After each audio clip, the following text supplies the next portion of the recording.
We now know what the new federal cabinet looks like, with lots of people moving around, a number of new titles, and some new faces at the table. And the Globe and Mail's Laura Stone joins us this morning with her thoughts. Good morning to you. Good morning, Ben. Okay, so the battle between the environment and the economy were, environment and energy were was the biggest battle of this last election campaign. And now we have two new faces in those files. We've got Jonathan Wilkinson, a BC MP, who's in charge of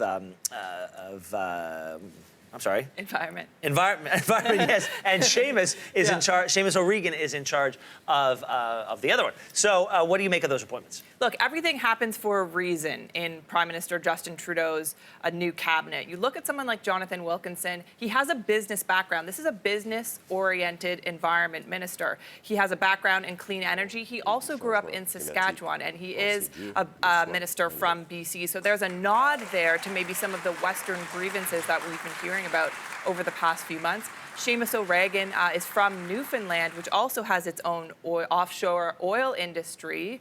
So he's there to show that he understands the plight of oil workers, and his biggest task and biggest challenge will be to actually get that pipeline built. Well, Chrystia Freeland, former Foreign Affairs Minister. She is now Intergovernmental Affairs Minister, as well as Deputy Prime Minister. So what does all this entail for her? This is a huge job for Chrystia Freeland, and it shows that the Trudeau government's biggest challenge is actually inward. This is a Canadian challenge. I mean, Freeland's last task was handling Donald Trump. Now she has to handle Jason Kenney and Scott Moe of Saskatchewan.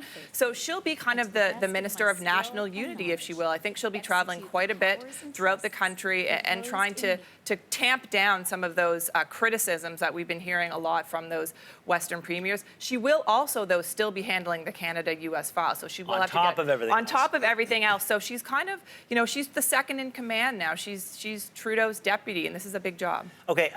Western alienation, how Trudeau was going to deal with it in building this cabinet was a big, big thing that people were looking at. Turns out he appoints Manitoba MP Jim Carr as a special representative to the prairies. A lot of people in Manitoba don't view themselves as part of the Western Canada.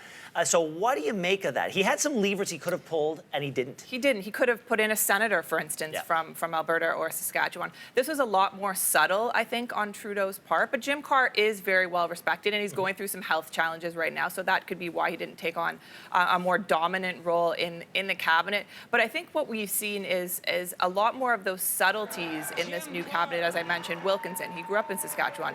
Chrystia Freeland, being from Alberta.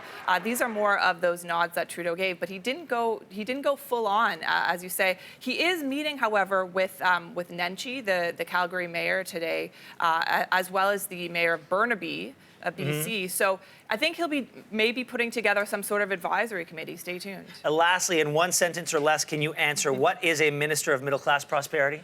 It's for those working hard to join it, Ben. I'm not sure if you're familiar. Listen, this is a tagline of the Trudeau government, and they've gone the full route and made an associate minister of that. All right. Well, thank you, Laura Stone. We appreciate your time. Thanks. All right. Thanks for watching. If you like this, be sure to subscribe here. And you can check out more Your Morning videos right here.